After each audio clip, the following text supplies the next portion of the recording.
I didn't say a word when the truck pulled into my driveway at 11:47 on a Thursday night.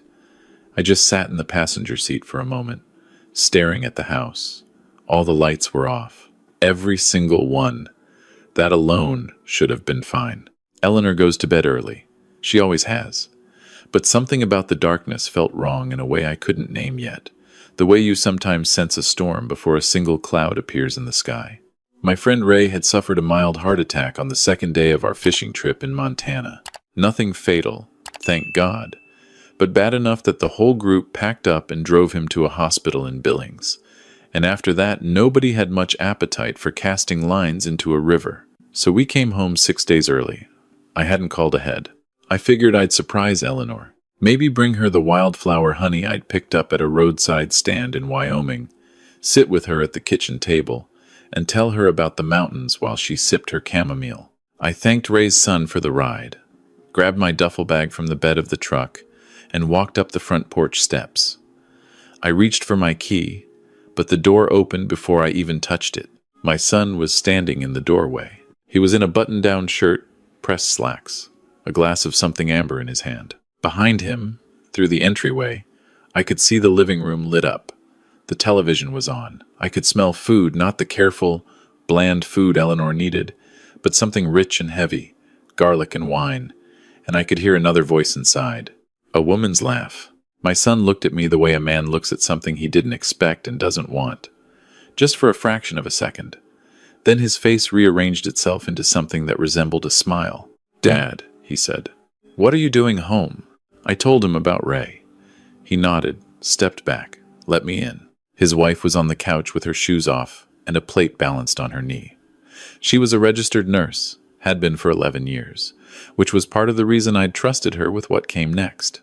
She looked up at me with the same micro-expression my son had worn: surprise, recalibration, performance of welcome. "Walter," she said, "we weren't expecting you." "Clearly," I said.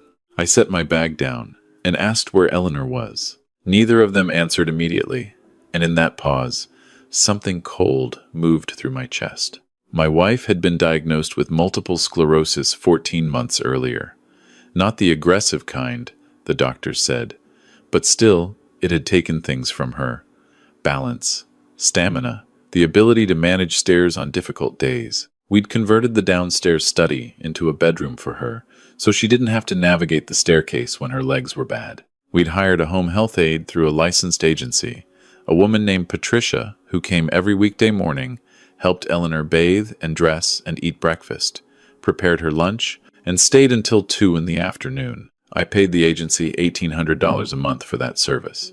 I also paid my daughter-in-law $3,000 a month to be present in the house from 2 until whenever I called in the evening, to make sure Eleanor was comfortable, to prepare dinner, to handle anything Patricia couldn't cover. I trusted her because she was family.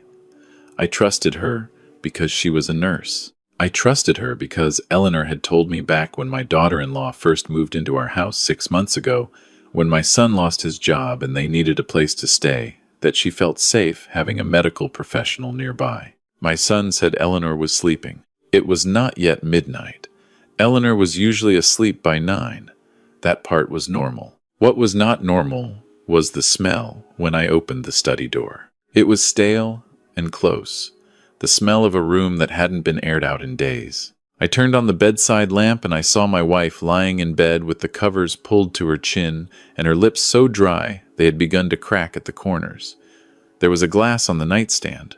It was empty. The pitcher I kept filled on her dresser, the plastic one, with the measuring lines on the side so I could track her fluid intake, was also empty.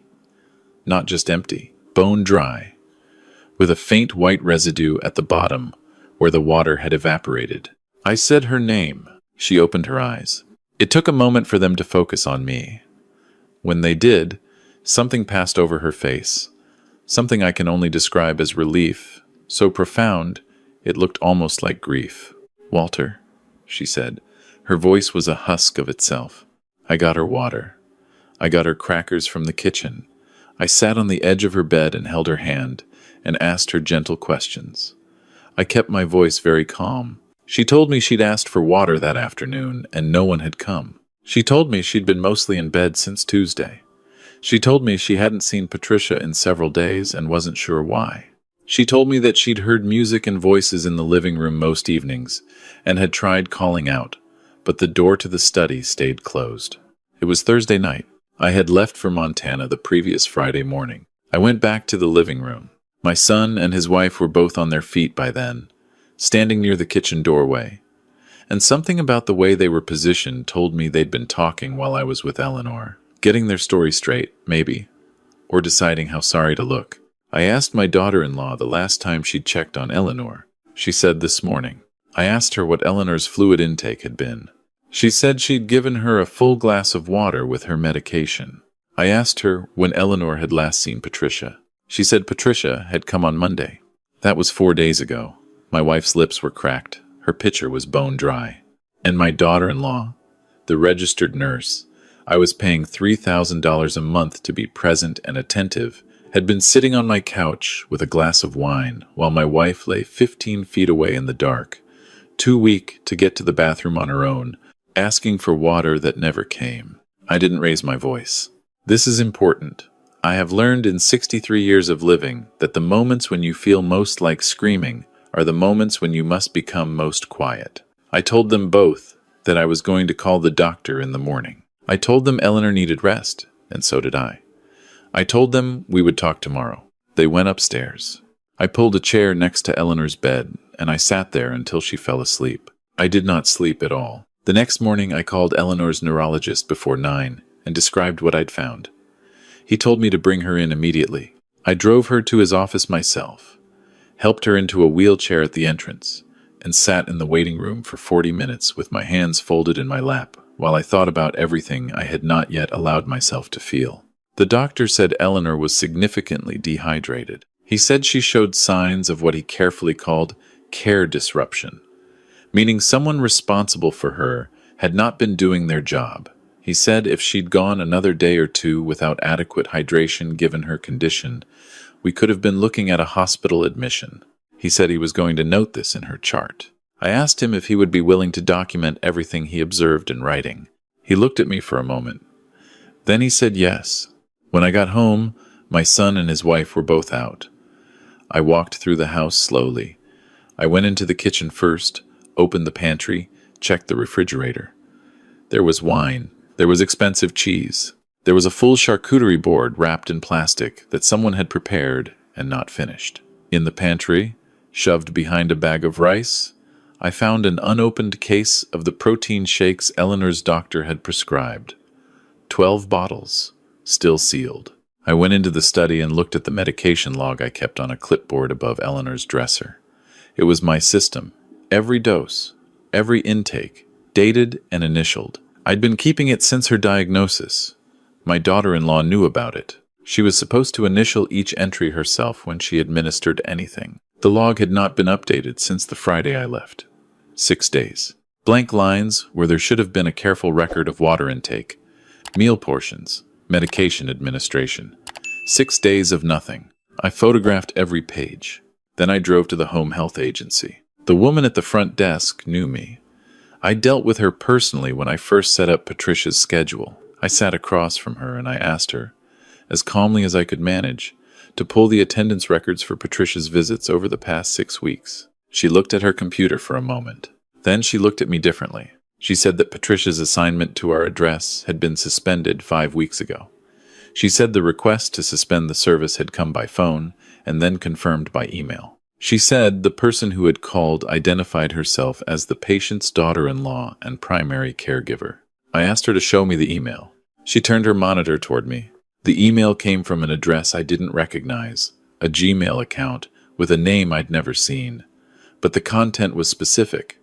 It referenced Eleanor's full name, our address, the account number. Whoever sent it knew enough details to be believed. I asked her if refunds had been issued. She said yes. 2 months of refunds. The agency had been reimbursing the monthly fee directly to the bank account on file. The bank account on file was not mine. I had set up automatic payment through a personal check. Someone had called in and changed the refund routing information. I sat in my car in the parking lot for a long time. $3,600 a month. For 5 weeks. quietly redirected. That was on top of the $3,000 a month I was paying my daughter-in-law directly, in cash, which she had been pocketing while providing no actual care. I had paid her to be there. She had been there, just not for Eleanor. And my son had known. He had to have known. He lived in the house. He saw Patricia stop coming. He heard the silence from behind the study door. He said nothing. He poured wine and watched television and let his mother lie in the dark without water. I did not go home directly. I went to a hardware store and bought 2 small wireless cameras. I'd read about them, the kind that look like phone chargers, the kind that sit on a bookshelf and disappear. I'm not a technology person, but my neighbor's son had shown me how they worked after he used them to catch someone stealing packages off his porch. I set them up that evening when the house was quiet. One in the living room on the shelf behind the television, one in the hallway outside Eleanor's door. I connected them to my phone. I tested the angles. Then I settled in. I told my son and his wife that I needed a week to process everything. I told them I was not ready to have a big conversation yet. I told them Eleanor needed peace and quiet, and I asked them to please keep the evenings calm. They agreed with the particular eagerness of people who are relieved that consequences are still somewhere on the horizon and not yet at their feet. Over the next several days, I watched. I watched through the cameras on my phone. I watched my daughter-in-law check on Eleanor twice in a full day, briefly, without touching the medication log. I watched my son sit at my kitchen table and eat food from my refrigerator, and not once walk down the hall to look in on his mother. I watched them laugh at things on the television and speak quietly to each other in the way of people sharing a secret, and I recorded all of it. I also called a lawyer, not a family lawyer. I'd used one of those for the will, years ago. A pleasant man who handled estate documents and was not the person I needed now. I called a criminal attorney whose name I'd seen on a billboard on the way to the grocery store. His office was in a beige building near the courthouse. I sat in his waiting room, and a younger man came out to meet me, and I told him everything I had, laid it out plainly, and he listened without interrupting. He told me what I suspected, what my daughter-in-law had done, the fraudulent contact with the agency, the redirection of funds, the failure to provide care to a vulnerable adult she had accepted payment to supervise, was not just a moral failure. It was a series of crimes. Financial fraud, elder neglect, possible theft by deception. He said the documentation I already had was strong and that the cameras used in common areas of my own home were legal and admissible. He told me to keep watching and keep documenting. He also told me that if I wanted the most complete case possible, it would help to have my daughter-in-law speak on record about her role as Eleanor's caregiver. To have her confirm, in her own words, that she understood what she had been paid to do. People in that position, he said, often feel safe when they believe no consequences are coming. They say more than they should. I thought about that for several days. My son's birthday was 2 weeks away. He had mentioned, casually, that he wanted to go to the nicer steakhouse downtown, the one that requires reservations. I had been planning to take the whole family before everything fell apart. I kept the reservation. Then I added a small adjustment to the plan. I called an old friend from my years working as a project manager, a man named Douglas, who had spent 30 years in commercial litigation before he retired. Not a criminal attorney, but someone who knew how these things worked. Someone who had sat across from people who had done bad things and watched them explain themselves. I asked Douglas if he would be willing to do me a favor. I told him what I needed. He said he would be there. In the week before the dinner, I made sure things at home seemed normal. I was cordial to my son and his wife. I did not accuse. I did not let them see what was behind my eyes when I looked at them. I sat with Eleanor every evening. I read to her. I made sure she had everything she needed, and when she asked me once, quietly, while her hand was in mine, whether everything was going to be all right, I told her yes. I told her I was taking care of it. She looked at me for a long moment. Then she said, "I know you are." She had always known me. 40 years of marriage will do that. The evening of my son's birthday dinner, I dressed carefully. I wore the charcoal blazer I keep for occasions that require presence. I drove us to the restaurant in my own car, Eleanor beside me, my son and his wife in the back seat. I had already spoken to the maître d'. I had already arranged for Douglas to be seated at a nearby table, facing ours, with a clear view and a small digital recorder in his breast pocket. Something my lawyer had advised me on, and confirmed, was permissible under Ohio's single-party consent recording law. We ordered, we ate. The conversation was careful and surface level, the way it had been for weeks. My son told a story about a house he was looking at. A house. I filed that detail away. After the main course, while we were waiting for dessert, I did what Douglas and my attorney had coached me to do. I said I wanted to clear the air. I said I knew things hadn't been handled well while I was away. I said I wasn't angry, and I kept my face arranged to show that I meant it. I just needed to understand the situation so we could all move forward. My daughter-in-law's shoulders came down slightly. I asked her to walk me through the arrangement as she understood it. The care schedule, what she was responsible for, what the agency covered. She talked for a while. She was careful, but not careful enough, because she believed the conversation was the precursor to forgiveness, rather than the end of a long process of documentation. She confirmed that she was responsible for Eleanor's care from early afternoon through evening. She confirmed she was aware of the medication log and its purpose. She said that sometimes Eleanor didn't want to be bothered, which was why certain entries were incomplete, a characterization that directly contradicted everything Eleanor's doctor had told me and everything I had seen in that room when I came home. Then she said something that I will remember for the rest of my life. She said the arrangement had evolved because she felt she was better suited to manage Eleanor's care holistically without the agency involved. I looked at her. I said, and the money the agency was refunding. Where was that going? The table went quiet. My son said my name in a warning tone. I looked at him. I said, you knew. He started to say something. I said, she canceled the service 5 weeks before I came home. Patricia stopped coming. You were in this house. You watched your mother go without care, and you said nothing to me. Not one phone call. Not one text message. I paused. You knew. He put down his fork. My daughter-in-law said it wasn't as simple as I was making it sound. I said, I've spoken to a criminal attorney. I've spoken to the agency. I have the email sent from an account I don't recognize that redirected the refund payments. I have 6 weeks of bank records. I have the doctor's written account of Eleanor's condition when I brought her in. I have footage from cameras in the common areas of my own home. I paused again. I have this conversation. I watched their faces change. Douglas signaled from his table. Subtle, just a small nod. I reached into the inside pocket of my blazer and placed a folded document on the table. My attorney had prepared it. It was a formal notice, civil, not yet criminal, though he had made clear the criminal referral was already drafted and would go to the county prosecutor the following morning. The civil component involved the fraudulent redirection of funds, the breach of the explicit caregiver agreement, and a claim for damages tied to Eleanor's documented medical deterioration. My son looked at the paper without touching it. I said, you have a few hours to speak to a lawyer. I stood up. I helped Eleanor from her chair. She had been quiet through most of this, but her hand was steady when she took my arm, and she held herself very straight as we walked out of that restaurant. I left them sitting there at the table with the dessert menus face down and a document neither of them had wanted to see. The weeks that followed were not simple.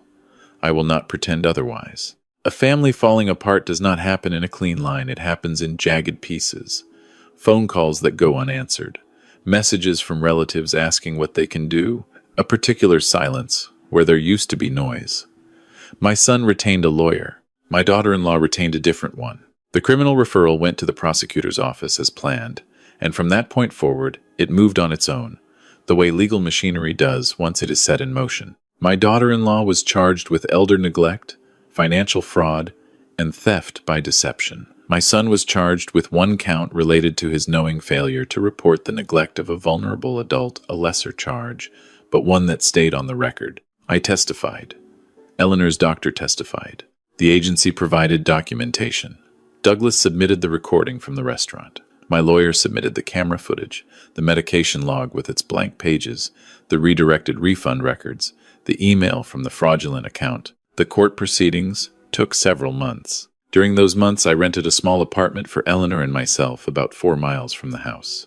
I wanted no part of that house anymore, not the smell of it, not the memories of what I had walked into on that Thursday night, not the kitchen where expensive cheese had sat wrapped in plastic while my wife lay in the dark 15 feet away. I put the house on the market in March. It sold in 11 days. Eleanor began attending twice-weekly physical therapy sessions. She began working with a new neurologist who adjusted her medication protocol. She began sleeping through the night again, slowly, carefully. She began to come back to herself. There were mornings when I would find her at the kitchen table in the new apartment with a cup of tea and the newspaper, glasses on, reading the way she used to, and I would stand in the doorway for a moment before she noticed me, just watching. There is a particular kind of grief that comes with loving someone who has been hurt by someone you trusted. It doesn't go away quickly. It doesn't announce itself. It comes at odd moments when you're washing dishes, or filling out paperwork at a pharmacy, or lying awake at 3 in the morning listening to the street outside the window. I spent a great deal of time those months being angry in a very quiet way. I spent time thinking about all the phone calls I had not made, all the check-ins I had not done, all the ways I had extended trust to people who had treated that trust as an opportunity. My son called me once during the proceedings. It was a short call. He said he was sorry. I listened until he was finished. Then I told him that I believed him when he said it, and that it changed nothing about what he had done, and that I needed a very long time before I would be ready to speak to him again. Then I ended the call. I have not spoken to him since. People ask me, sometimes neighbors, the men I meet for coffee on Saturday mornings, my brother out in New Mexico who calls every few weeks, whether I will ever forgive my son, whether I think forgiveness is something owed between a father and a child, regardless of what the child has done. I think about that question more than I let on. What I know is this: I do not carry rage the way I once expected I would. When I think of my son now, I feel something closer to sorrow than fury. Sorrow for the kind of man he chose to become, for what he let happen inside his own home, for the look on his face in that restaurant when he realized what I had been doing for the past 2 weeks. I do not think that sorrow is forgiveness, but I do not think it is the opposite either. I think it is what's left when love encounters a truth it cannot undo. Eleanor asked me once, about 4 months after everything, whether I regretted the dinner, the confrontation, the documentation, the lawyers, the charges. I think she was asking whether I wished I had handled it more quietly, kept it inside the family, found some softer way through. I told her no. I told her that what happened to her was not a private matter to be managed softly. She had been left in the dark without water by people who were being paid to care for her, by her own son who walked past her door every evening and chose not to knock. The measure of what they did was not something I could minimize by handling it gently. She thought about that for a while. Then she said, "Good." One evening this past autumn, I drove out to a stretch of highway about 30 miles east of the city, where there's a long ridge that faces west, and the sky in the hour before sunset turns colors I don't have adequate words for. I used to take Eleanor out there in the early years of our marriage, when we were first learning each other, when everything still felt like it was in front of us. I sat on the hood of the car and I watched the light change, and I thought about all the versions of a life that lead to a single Thursday night, a dark house, an empty pitcher, a woman reaching for a glass that hadn't been filled. I thought about choices. The choices my son made, and the ones he didn't. The choice to pour wine instead of check on his mother. The choice to say nothing to me for 5 weeks while money was being stolen and care was being withheld from the woman who had loved him since the day he was born. I thought about my own choices. The choice to trust without verifying. The choice to come home a different person than the one who left. The sky went from orange to a deep, quiet blue. I drove back to the apartment, where Eleanor had made soup, where the lights were on, where the table was set for 2. I hung up my keys. I sat down. She passed me the bread. And for the first time in a long time, over a simple dinner in a small apartment with the evening news murmuring from the next room, I felt something very close to peace. The court handed down its verdict on a Tuesday in November. My daughter-in-law received 2 years of supervised probation, mandatory restitution in the full amount of funds fraudulently redirected, a permanent revocation of her nursing license, and a civil judgment that followed her out of the courtroom in the form of a lien against any future assets. My son received 6 months of probation and mandatory community service. Their lawyer had argued for leniency. The judge had apparently read the documentation carefully. I was not in the courtroom for the verdict. My attorney called me with the news while I was sitting in a waiting room at Eleanor's neurologist's office, and I thanked him and put my phone in my pocket and sat quietly until a nurse came to tell me Eleanor was ready. I walked down the hall. I pushed open the door. She looked up at me from the examination table, and I told her what the attorney had said, and she nodded slowly, and then she reached out and took my hand. That was enough. That was more than enough. I have thought a great deal about what I would say if I could speak to my son one more time. Not to accuse, not to relitigate, but simply to say the thing that felt the most true. What I keep coming back to is this. The person you choose to be in the moments when no one is watching, those moments are not the exception. They are the definition. He thought no one was watching. He was wrong. I wonder sometimes if he thinks about the moment I walk through that front door. Whether it replays for him at odd hours, the way these things tend to do. Whether he understands now what it cost, not what it cost him legally or financially, but what it cost in the original sense of the word. What was spent, what cannot be recovered. I do not know the answer to that. I know that Eleanor's hair has grown back in fully now, that she has started a gentle water aerobics class on Wednesday mornings, that she laughs at the radio sometimes when she is cooking, and the sound of it still moves through me the same way it did 40 years ago. I know that I check the water pitcher every morning and every evening without fail. I know that the night I drove home through the dark from Montana with my duffel bag on my lap and a jar of wildflower honey I'd bought in Wyoming, some part of me already knew something was wrong before I saw a single light or heard a single sound. I do not know what that part of us is called, the part that knows before it knows. I only know that I am grateful I listened to it, and I am grateful every single day that I came home.